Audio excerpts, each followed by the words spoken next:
Present teacher. Hello students, how are you? I hope you are doing well. हम लोग determiners में first point देख चुके हैं। क्या? Use of a, use of an. Okay, अब हम लोग देखते हैं यूज ऑफ द। द का यूज हम लोग कहाँ कहाँ करेंगे, द का यूज कहाँ पे होगा, कहाँ पे नहीं होगा, ये हम लोग समझेंगे। ठीक है। First is when we speak of someone or something in particular or about someone already mentioned or referred to earlier। क्या मतलब हुआ? हम लोग द का यूज किसके पहले करते हैं? एक तो उसके पहले करते हैं जिसको हम लोग पहले से जानते हैं। ठीक है, जिसको हम लोग पहले से जानते हैं। और दूसरा जिसकी चर्चा पहले की जा चुकी होगी और दोबारा अगर चर्चा करना होगा तो द लगाएंगे। Got it? दो पॉइंट है। एक जिसको हम लोग पहले से जानते हैं उसके आगे हम लोग द लगाएंगे। दूसरा जिसकी चर्चा एक बार हो चुकी है, अब अगर दोबारा होगा, थर्ड टाइम होगा, फोर्थ टाइम होगा, जितनी बार होगा दोबारा उतनी बार आर्टिकल द लगेगा। एग्जाम्पल देखते हैं। Give me the blue pen that my mother gifted me। अब यहाँ पे जिस पेन की चर्चा की गई है उसके बारे में क्या बताया गया है कि जो मेरी माँ ने दी थी, जो मेरी माँ ने दी थी वो पेन मुझे दी थी। अब यहाँ पे पहले से मेंशन है, ठीक है, नोन है, इसके बारे में बोला जा रहा है, ये जानकारी पहले से है कि अच्छा माँ ने दिया था, तो उसके पहले हम लोग उस पेन के पहले क्या लगाएंगे? द लगाएंगे। जिस चीज की चर्चा पहले से हो चुकी हो या नोन हो, जो जानते हो हम लोग, उसके लिए हम लोग द लगाते हैं। यहाँ पे द पेन क्यों लगा? क्योंकि वो डिफिनिट पेन है। ठीक है, उस पेन के बारे में हम लोग जानते हैं वो कौन सा पेन मांग रहा है। कौन सा पेन मांग रहा है? जो पेन उसकी माँ ने दिया था। ठीक है, तो ये नोन है। ठीक है, इसलिए द लगेगा। Got it? Second example. I saw an elephant walk bye. The elephant was large. मैंने एक एलिफेंट जाते हुए देखा। ठीक है, the elephant was large. Elephant क्या था? बहुत ही विशाल था। अब यहाँ पे देखिए, इस एलिफेंट ये पहली बार चर्चा की गई है। मैंने बताया कि किसी चीज की चर्चा अगर पहली बार होगी तो उसमें तो द नहीं लगेगा, लेकिन जब दूसरी बार होगी, तीसरी बार होगी, चौथी बार होगी तो द लगना शुरू हो जाएगा। पहली बार एलिफेंट की चर्चा की गई है तो यहाँ पे द नहीं लगा, यहाँ पे ए या आया लगा। Got it? एलिफेंट का साउंड क्या है? वॉवेल साउंड है, इसलिए आया लग गया। लेकिन जैसे ही जब दोबारा चर्चा होगा एलिफेंट के बारे में तो क्या होगा? अब द लगेगा। देखिए, एलिफेंट का चर्चा दोबारा किया गया है तो अब द लगा। तो एक बार जिसकी चर्चा हो चुकी है उसकी चर्चा अगर दोबारा होगा तो हम लोग क्या करेंगे? द लगाएंगे। और दूसरा जिस चीज के बारे में, ठीक है, पहले से जानते हो उसके आगे भी द लगेगा। Next is before countable nouns to refer to a class और कैटेगरी। एक क्लास या कैटेगरी बताने के लिए भी हम लोग द लगाते हैं। द लगा देने से हम लोग उसके पूरे क्लास की बात करते हैं, उसके पूरे कैटेगरी की बात करते हैं। जैसे the mango is my favourite fruit.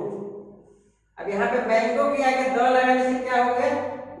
हम लोग पूरी मैंगो के बारे में बात कर रहे हैं। दुनिया में जितने भी मैंगोज होते हैं सबकी चर्चा कर रहे हैं, इसके पूरे क्लास, इसकी पूरी कैटेगरी के बारे में बात कर रहे हैं कि मैंगो जो है वो मेरा फेवरेट फ्रूट है। अब यहाँ पे द लगा कर क्या बताया? जितने भी मैंगोज हैं सभी की चर्चा की जा रही है, पूरे क्लास की या उसके कैटेगरी की चर्चा की जा रही है। ओके, क्या मैंगो के बारे में हम लोग बोल रहे हैं ना, mango is my favourite fruit. अब यहाँ पे मैंगो का पूरा कैटेगरी जो है, जितने भी मैंगोज हैं सबकी चर्चा की जा रही है, इसकी पूरी जाति की चर्चा की जा रही है, इसलिए इसके पहले द लगेगा। Got it? अगला है सुपरलेटिव के पहले द लगता है। सुपरलेटिव के पहले द लगता है। हम लोग पढ़ चुके हैं डिग्री ऑफ कंपैरिजन में positive degree, comparative degree, superlative degree. तो ये क्या होता है, सुपरलेटिव डिग्री के पहले द लगता है, जिसमें EST लगा होता है या मोस्ट लगा होता है। तो देखिए, the Everest is the highest mountain in the world. यहाँ पे हाईएस्ट क्या है, EST लगा हुआ है, सुपरलेटिव डिग्री है, तो इसके आगे द लगा। Fine. Next is before names of reverse and mountains. नदी के नाम के पहले, माउंटेन के नाम के पहले द लगता है। जैसे the Ganga is a Holi river, okay. The Alps is a range of mountains, okay. तो अल्प्स क्या है, माउंटेन का है नाम, और गंगा क्या है, रिवर का नाम है। तो इन दोनों के पहले द लगा। Next is before uncountable nouns to identify them. ठीक है, अनकाउंटेबल नाउन्स के पहले भी द लगता है। ठीक है, कब, जब पता हो, सुनने वाला जिससे बोल रहे हैं, जिससे बात कर रहे हैं या जो बोल रहा है, उसको पता हो कौन से अनकाउंटेबल नाउन की चर्चा की जा रही है, उसके बारे में अगर जानकारी हो, वो पार्टिकुलर हो, तो उसके पहले द लगता है। जैसे the water in the jug is dirty. ठीक है, द वाटर, यहाँ द क्यों लगा, क्योंकि यहाँ पता चल गया है कि वो कौन सी वाटर की चर्चा की जा रही है, जो जग में है।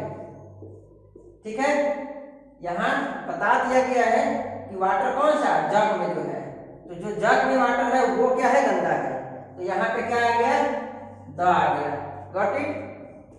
चलिए, next word is before nouns which name inhabitants of a country but not its language. कहने का मतलब क्या है, किसी कंट्री में जो लोग रहते हैं, अगर उसके बारे में कहना हो तो द लगाएंगे, लेकिन वहां जो भाषा यूज किया जाता है उसमें द नहीं लगेगा। ठीक है, जैसे I would like to study French. अब यहाँ पे क्या है, ये भाषा है, हम लोग फ्रेंच पढ़ना पसंद करेंगे। ठीक है, तो क्या होगा, ये फ्रेंच क्या है, लैंग्वेज है, लैंग्वेज के पहले द नहीं लगेगा। लेकिन जैसे ही उसके वहां के, उस कंट्री के लोगों के बारे में बात किया जाएगा तो द लग जाएगा। जैसे the French are very patriotic, the French. अब यहाँ पे जो फ्रेंच है इसके पहले द लगा, क्यों, क्योंकि अब ये लैंग्वेज नहीं है, अब ये क्या है, वहां फ्रांस में रहने वाले लोग को फ्रेंच कह रहे हैं। तो जो फ्रांस में रहने वाले लोग हैं, जिसको हम लोग फ्रेंच कहते हैं, तो इसके पहले द लगेगा। तो क्या होगा, the French are very patriotic, बहुत ही देशभक्त होते हैं। कौन, फ्रेंच। तो यहाँ पे फ्रेंच जो है वो लैंग्वेज नहीं है, यहाँ पे वहां के लोगों के बारे में कहा जा रहा है। लेकिन यहाँ पे फ्रेंच जो था वो लैंग्वेज था, तो लैंग्वेज को पहले द नहीं लगेगा, वहां के लोगों के बारे में, इनहेबिटेंट्स के बारे में कहा जाएगा, तो वहां पे द लग जाएगा। ऑर्डिनल्स के बारे में भी जब चर्चा करेंगे तो हम लोग द लगाएंगे, जहां भी ऑर्डिनल्स आएगा। ऑर्डिनल्स कौन सा होता है, first, second, third, fourth, fifth. और कार्डिनल्स कौन सा होता है, 1 2 3 4, ये सब कार्डिनल है। और ordinals first, second, third, fourth. तो देखिए, January is the first, ordinal है फर्स्ट, तो इसके पहले द लगा है। Okay. Next is before objects that are unique. वैसे वस्तुएं जो यूनिक हो, जो दुनिया में एक ही हो, बहुत ही यूनिक हो, उसके लिए हम लोग द लगाते हैं। जैसे यहाँ पे सन क्या है, यूनिक है, दुनिया में एक ही सन है, तो इसके आगे द लगेगा। Next is before important monuments और बिल्डिंग्स। कुछ महत्वपूर्ण मोन्यूमेंट्स होते हैं या बिल्डिंग्स होते हैं, उसके पहले हम लोग द लगाते हैं। जैसे the Red fort. Red fort क्या है, महत्वपूर्ण बिल्डिंग है, मोन्यूमेंट है, तो इसके आगे द लगाए। क्या है sentence, we will visit the Red Fort today. आज हम लोग रेड फोर्ट घूमेंगे। ठीक है, तो यहाँ पे रेड फोर्ट के आगे द लगेगा। Got it. अब कुछ ऐसे भी यूज है जहां पे द नहीं लगता है। ठीक है, जैसे बिफोर नेम्स ऑफ स्पोर्ट। खेल के नाम के पहले द नहीं लगता है। जैसे द क्रिकेट हम लोग नहीं बोल सकते हैं, द फुटबॉल नहीं बोल सकते हैं। ठीक है, ये रॉन्ग है, यहाँ पे द नहीं होना चाहिए था। Okay. Next is before names of material. Material किसको कहते हैं? जिसका यूज करके कोई वस्तु बनाई जाए, ठीक है। तो सिल्वर क्या है? मटेरियल है, ओके। तो सिल्वर क्या आएगा? द नहीं लगाएंगे, क्यों? क्योंकि मटेरियल है। मटेरियल सिल्वर का यूज करके हम लोग क्या करते हैं? ज्वेलरी में यूज होता है, ठीक है। तो ये क्या हो गया? मटेरियल हो गया। Got it? तो मटेरियल के नाम के पहले द नहीं लगता है, इसके नाम के पहले द नहीं लगाएंगे। Got it? Before proper nouns, proper noun के पहले द नहीं लगता है। हम लोग पढ़ चुके हैं नाउन में फर्स्ट टाइप क्या होता है? प्रॉपर नाउन होता है, तो उसके पहले भी द नहीं लगता है। जैसे पटना क्या है? प्रॉपर नाउन है, तो इसके पहले यहाँ पे द नहीं लगाएंगे, ओके। किसी भी व्यक्ति का नाम क्या होता है? प्रॉपर नाउन होता है, तो उसके आगे भी देखिएगा द नहीं लगता है। बिफोर एब्स्ट्रैक्ट नाउन के पहले भी द नहीं लगता है। एब्स्ट्रैक्ट नाउन कौन सा होता है? बताइए। नाउन में हम लोग पढ़े हैं चौथा टाइप एब्स्ट्रैक्ट नाउन क्या होता है? जिसको हम लोग फील करते हैं पर टच नहीं कर सकते, देख नहीं सकते आंखों से, तो वैसे एब्स्ट्रैक्ट नाउन के पहले द नहीं लगता है। जैसे एवरीवन शुड कीप ऑनेस्टी। अब ऑनेस्टी क्या है? एब्स्ट्रैक्ट नाउन है, तो इसके पहले द नहीं लगेगा। Got it? Next is before the names of academic subjects. हम लोग जो पढ़ते हैं, जो सब्जेक्ट पढ़ते हैं, उसके नाम के पहले द नहीं लगता है। जैसे द इंग्लिश नहीं होता है, द मैथमेटिक्स नहीं होता है, ठीक है। तो देखिए ये सब्जेक्ट का नाम है, इसके पहले यहाँ पे द नहीं लगाएंगे, ओके। सिंपल क्या होगा? English is my favourite subject. तो हम लोग ये समझें कहाँ पे द का यूज करेंगे और कहाँ पे द का यूज नहीं करते हैं, ओके।